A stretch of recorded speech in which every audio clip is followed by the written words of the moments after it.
Le grand jour, ou je devrais plutôt dire la grande semaine, est arrivé dans quelques jours. Nous allons commencer notre semaine d'évangélisation et de témoignages dans notre environnement, en partenariat avec des étudiants de l'Institut biblique belge. Quelques mots visuels sur cette espèce de tuto pour nous permettre peut-être d'avoir quelques précisions et nous encourager à prier pour ce moment. J'aimerais juste lire un extrait de Romains 10, à partir du verset 14, qui nous donne une bonne impulsion. Voilà ce que Paul dit. « Comment invoqueront-ils celui en qui ils n'ont pas cru? Et comment croiront-ils en celui dont ils n'ont pas entendu parler? Et comment entendront-ils parler de lui sans prédicateur? Et comment y aura-t-il des prédicateurs s'ils ne sont pas envoyés, selon qu'il est écrit, qu'ils sont beaux les pieds de ceux qui annoncent de bonnes nouvelles ?»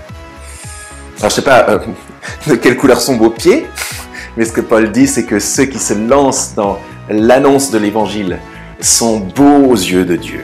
Et il s'agit là de mettre nos chaussures et d'aller en route pour servir l'évangile avec les étudiants de l'Institut biblique belge. Peut-être en quelques verbes, ce qu'on va faire ensemble. L'idée, c'est évidemment de ne pas faire de cette semaine quelque chose d'unique. Parce que nous, à l'église Saint-Lazare, notre devise, c'est croire, vivre, proclamer. Et on veut le faire 7-7, 24-24. Et aucune surprise pour aucun de nous. Notre évangélisation, notre témoignage, notre volonté de voir nos amis, nos collègues, nos voisins venir à Jésus, c'est pas comme ça une semaine dans l'année, c'est constamment qu'on le fait. Mais cette semaine a pour but d'avoir un temps fort sur ce terreau naturel de notre témoignage quotidien. Et on est réjouis d'être encouragés par l'Institut biblique belge là-dessus. Et puis on est aussi encouragés de savoir que nous allons les encourager en tant qu'Église. C'est un partenariat. Quelques mots sur le déroulement pour que vous puissiez comprendre. Peut-être que vous l'avez reçu déjà. Je vous le lis, puis je le commente comme ça en direct. Cette semaine, la semaine prochaine, c'est ce qu'on va faire ensemble. On l'a sous les yeux. Le but, c'est de se former dans le témoignage ensemble, de s'engager dans le témoignage ensemble et de prier pour la ville, de prier pour notre témoignage, de prier pour nos contacts. C'est un petit peu tout ça qu'on va faire ensemble. Il y aura des temps, comme vous voyez, le lundi soir, donc ça il faut l'avoir sous les yeux, normalement vous l'avez reçu. Le lundi par exemple et le mardi, on a des rencontres, des temps de rencontre-formation, avec notamment Lise, l'après-midi, ministère des Femmes nord-africaines. On va apprendre ce qu'elle fait et puis essayer de voir comment s'y engager. Il y aura la possibilité de s'engager avec elle, pour ceux qui le veulent, le lendemain, au marché. Il y aura le ministère des GBL, Laetitia, qui viendra nous parler et nous présenter son projet. On pourra prier pour elle, comme pour Lise, et puis nous engager avec elle, pour ceux qui le veulent, en tout cas dans une préparation, et avec l'un ou l'autre étudiant de l'IBB, s'engager carrément dans une rencontre GBL. Il y aura la possibilité, dans la même idée, d'écouter Emma nous présenter dans un petit tuto, ou en tout cas dans une présentation. Emma travaille en ce moment, mais elle nous donnera l'occasion de voir où elle en est dans son projet de coffee shop. Et on pourra prier pour elle, prier pour le projet, et prier pour que ça serve l'évangile au moment où Dieu l'aura voulu. On aura aussi la possibilité de réfléchir avec Atalia sur comment être des témoins de l'évangile au travail. On écoutera comment elle le vit, on écoutera ses impulsions, et puis surtout on priera pour elle et pour chacun de nous dans le milieu du travail. Voilà un petit peu pour cet aspect-là. L'idée, c'est aussi de tisser ensemble la vie, ce qu'on vit ensemble en tant qu'Église Saint-Lazare. C'est la raison pour laquelle, surtout le soir, et puis le dimanche matin, vous voyez qu'il y aura des possibilités de ne pas changer ce qu'on fait. On ne va pas faire une semaine à part. Là, on va avoir nos groupes de semaine, on va inviter des étudiants de l'IBB, on va un peu les connaître, et puis on va vivre des choses avec eux le lundi soir, le mardi soir, et puis si possible le samedi matin, pour le groupe du samedi. Et puis avec cette particularité, le mercredi soir et le jeudi soir, si vous regardez le programme, c'est organiser un repas ou une sortie spontanée de ce qu'on aime faire, ou bien où on invite des gens de l'église, pas nécessairement juste de notre groupe de semaine, mais une ou deux personnes autour de nous, des amis à nous qui seraient partants dans la même idée. Est-ce que ce serait un match à regarder dans un pub? Est-ce que ce serait une sortie théâtre ou improvisation? Est-ce que ce serait juste un resto ou un repas chez vous? Et on invite l'un ou l'autre étudiant de l'Institut biblique belge, et on vit un temps naturel de discussion autour de la table, où on apprend à connaître, partager un temps de vie et où on tisse ensemble le message de l'évangile dans la vraie vie. On se pose des vraies questions authentiques et on y plante l'évangile. C'est ça le but du mercredi soir et du jeudi soir. Grâce à Anne-Laure, on aura la possibilité aussi de vivre des maraudes qui seront un peu plus tôt que 22 heures.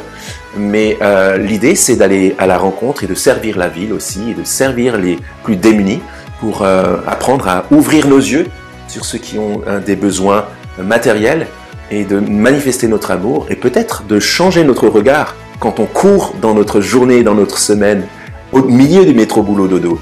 Il y a des gens qui sont dans le besoin au milieu de nous, dans la ville, et on veut apprendre à prendre soin d'eux grâce à ces temps forts. Merci, merci Anne-Laure. Si on regarde un petit peu l'aspect aussi formation prière, tous les matins, on a un cheminement dans Philippiens, petite méditation, soit d'un étudiant de l'IBB, soit de Brian ou moi, avec un temps de prière. C'est l'occasion pour moi de vous dire que à chaque instant, dans le déroulement de la semaine, vous êtes les bienvenus.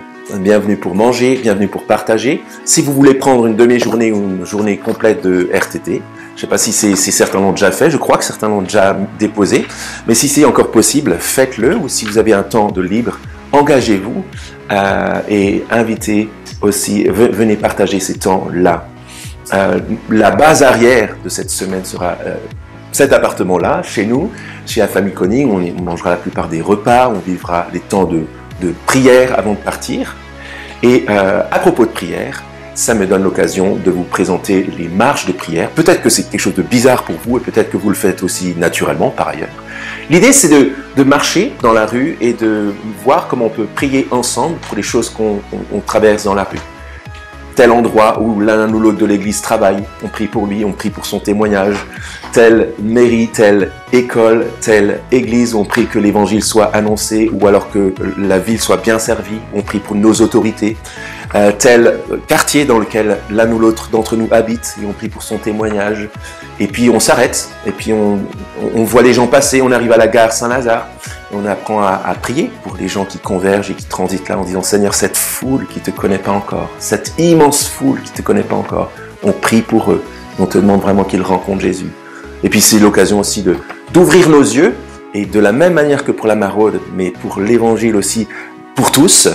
L'idée, c'est que ces marches de prière ouvrent nos yeux. Moi, j'ai commencé à le refaire il y a quelques temps et j'ai remarqué que ça ouvre mes yeux sur les gens que je croise, sur les situations que je croise dans la rue, dans la ville, pour la ville et pour bénir la ville. C'est ça, les marches de prière. Et puis, je vais peut-être encore ajouter deux choses. La première chose, c'est les questionnaires dans la rue.